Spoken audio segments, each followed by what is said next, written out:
That was my folder, my files folder. And I'm going to open up Windows Explorer by going down to my taskbar.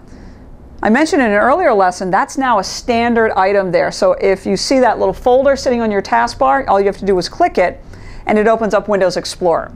Now, when it does that, you will open into something called a library. But these libraries exist everywhere. This just happens to default to the libraries. Libraries are a completely new concept in Windows 7, and they are critical for you to understand.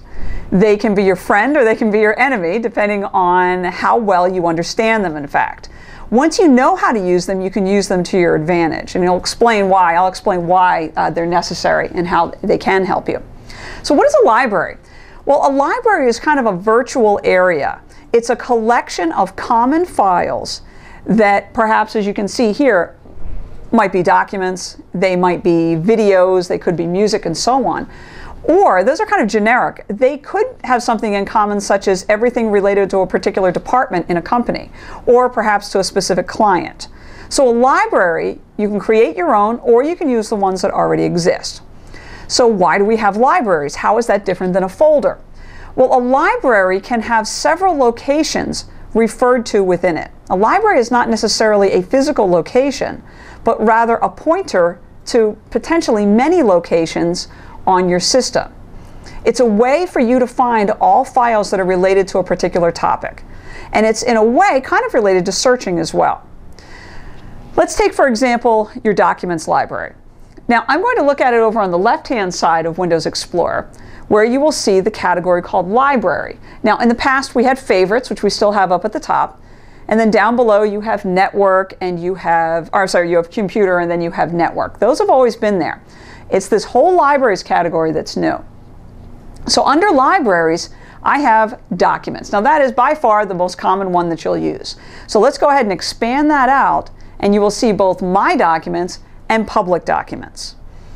What this library does is allow you to look at all of the locations that you keep your documents. So if you're working in a business environment, you're normally on a network. So you might have some files that you save into My Documents on your desktop. You may have other files that you save onto a network home drive, a personal drive. A lot of times it's the H drive. You might have a shared area in your department that everyone has access to. Maybe that's the S drive, for example. So in other words, depending on what you're doing, what you're working on, you could be saving files all over the place. What the library does is allow you to see all of them at once. This works to your advantage when you are retrieving files. Let me give you an example. Let's say that we open up Excel. And we create a quick little document here. We put in some numbers. And we are ready to save the file. When we save the file, you will default to your documents library. But what's not obvious is where it's being saved. So it is critical that you understand what a library does. In this case, if I look over on the left-hand side of my Save dialog box, it's just pointing to generically Documents. If I expand that out, I can select which location I want. So I can say I want it to go into My Documents, for example. In your case, you might find that there is your S drive and your H drive and whatever other locations that have been included into your library. So in this case, I would need to specifically choose My Documents and then click on Save if that's where I want it to end up. If it is defaulting to a different location than you think, that file is not going to end up where you think it is. So how do we know what the default is? Well, let's leave our Excel file open for a moment. And once again, I'll open up Windows Explorer at the bottom of my screen on the taskbar, and we can take a look at this Documents library. So it's here, and it's also over here on the left. If I expand it out, it shows me those two locations. And again, you would see all of your locations here.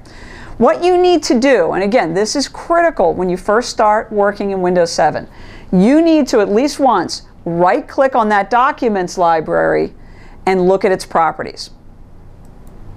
Under Properties, you will see a list of all of the folder locations that are included in this virtual library that they've created. Imagine having, it's almost like having several branches of the library, and we're showing you all of them. Whatever has the check mark next to it is the default. So if you save without really paying attention, remember we just manually moved ourselves into My Documents. If I had not done that, it would have saved to this other location, My Public Documents. On a network, that will probably be your share folder. That'll be the default location. And in most cases, most IT departments will set this up so that whatever files or folder locations you were defaulting to in the past, you'll still default to now. So you want to make sure of this, but it is probably going to be set up for you in advance through the installation process. So, for example, if I really wanted My Documents to be the default, I could select it and then say set the save location. So by save location, it says this is the default location I want my files to be saved to unless I specify otherwise. I'll click OK. I'll close out of that, and then I'm back here again. So again, let's just say that I have another new document. I click on Save. And again, it's just looking at my documents library. It's not immediately obvious to me where it's being saved. I expand out, and now, if you'll notice, My Documents is now the default. So absolutely make sure where your files are going. Otherwise, you might have a few things slightly misplaced when you start in Windows 7. So I said that that can work to your advantage. Well, so far we've just seen how it's potentially can be a little scary because you're not quite sure where things are going. Well, if you are someone who saves things on your desktop, and you've got things in My Documents, and you've got things on the shared drive, and you've got things on your home network drive, and they're pretty much all over the place, it's when you go to retrieve those files that the library system will work to your advantage. So now I want to open a file in Excel. I'm going to go up to my Open button, up on my quick launch, and I am once again looking at the Documents library. And what am I seeing? I'm seeing a list of all of the folders and all of the individual files that are in my 2 locations. It says 2 locations right up here at the top. So my Documents library includes 2 locations. Yours may have more. So I don't need to remember, oh, did I put that in My Documents? Did I put that on the H drive? Is it on the Q drive? I don't remember. This is just generically kind of your stuff. So it's wherever you've been putting your stuff will be listed here. Individual files, individual folders, and they will be listed with a title. So it's not a complete blind search here. You'll notice that this section says My Documents. If I scroll down, I will come to Public Documents, which is, remember, I have 2 areas. I have Public Documents and My Documents, so they are broken out accordingly. This is an occasion where sometimes it's helpful to use the date modified sort.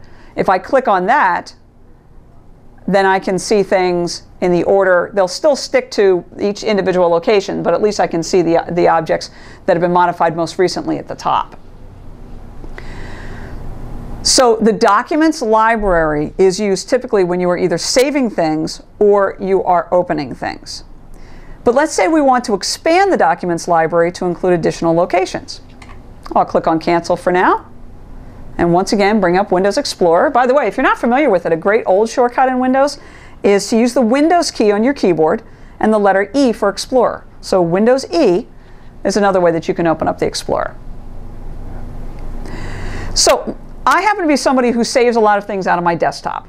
And in fact, if we take a look at my desktop quickly, and again, I'm going to step off camera. If you remember in the lower right-hand corner of the screen, the very lower right-hand corner, we have a button. It just looks like a little blank bar which says Show Desktop.